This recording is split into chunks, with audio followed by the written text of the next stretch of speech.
It's a pretty nice looking Volvo. Is that mine? Oh, it's my Volvo. Sweet. What's up, guys? It's Drifts and Lifts here. Alright, so today's video is not going to be anything crazy, and I apologize that I haven't really posted a good drifting video in a little while. But I wanted to do an update on kind of what's going on in the Volvo life for me. Yeah, so NA wagon is parked in the garage right now because the clutch went on it. Yeah, I was driving down the road and I was ripping it a little bit, you know, first to second gear shifts and kind of full throttle and kind of just cruising it around. And yeah, randomly I pinned it in third and started to creep up on me, and then it got worse and worse as the day went on. So now it's like full-time slipping in any gear. Essentially, if you give it more than half throttle, it slips. So it looks like I'm going to be doing a new clutch in the NA wagon, Flintstone wagon, as we may call it. So yeah, that's that.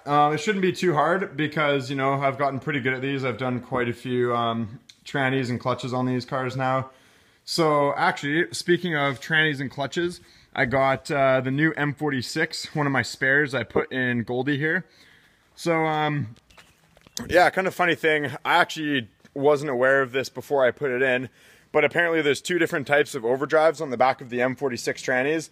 And the one that I put in is a J-type from the older, the tranny this came out of was an 86 740 non-turbo.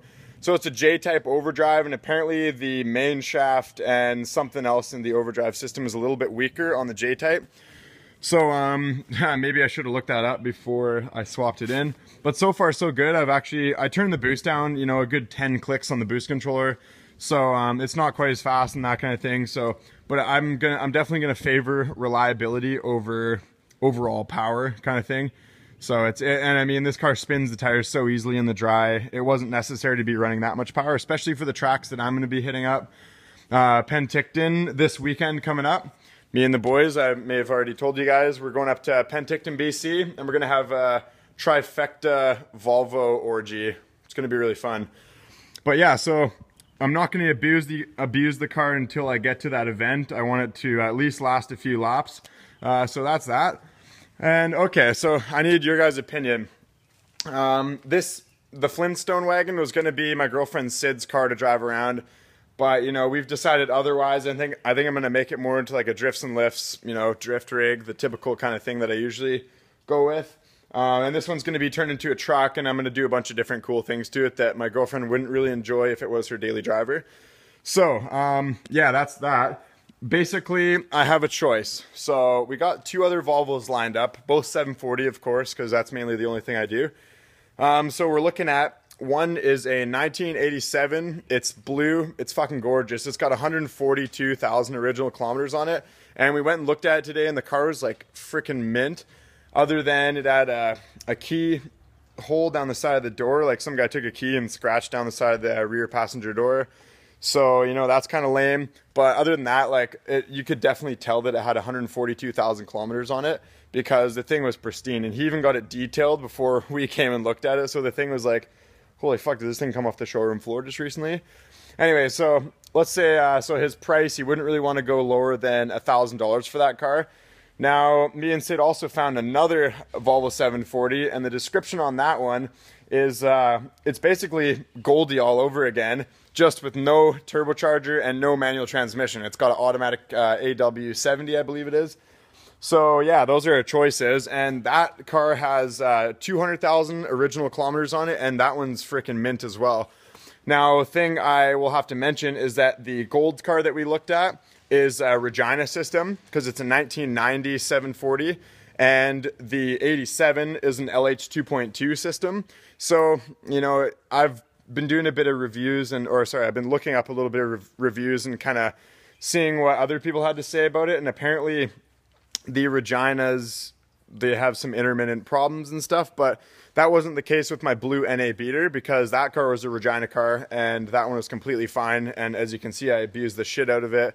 Lasted me a good while and never gave me a single problem. So that's kind of one thing I do like about the 87 is it's got the, you know, the old school front end on it, and it looks so cool. It's like a classic car basically. But the gold one's really cool too. And then my girlfriend Sid could have, you know, a replica of my modified gold Volvo. but hers would just be the stock, exact same, but stock, like completely stock, non-performance oriented version. So yeah, tell me what you guys think in the comments. That's basically, like, both cars run really good, like none of them leak oil, and they're both wanting $1,000 for them. So, you know, if you guys are in my position, what car would you be looking at more? I'm sort of leaning towards the 87. Now, another thing I have to mention is I started to see the wiring harness on the 87 car crack a little bit, and that is common with a pre-88 740, I believe. The wiring harnesses start to go on them. So that's another thing I'll have to fix down the road. And honestly, if it's my girlfriend's car, I want to be fixing it as little as possible. That's why we're going to spend a little bit more money up front, so I don't have to do a bunch of repairs down the way.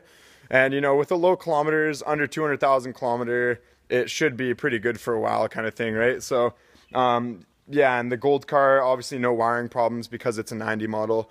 And no rust too. The 87 didn't have a speck of rust, but down the road, maybe it would have some rust, you know, if Sid drove it through the winter, that kind of thing.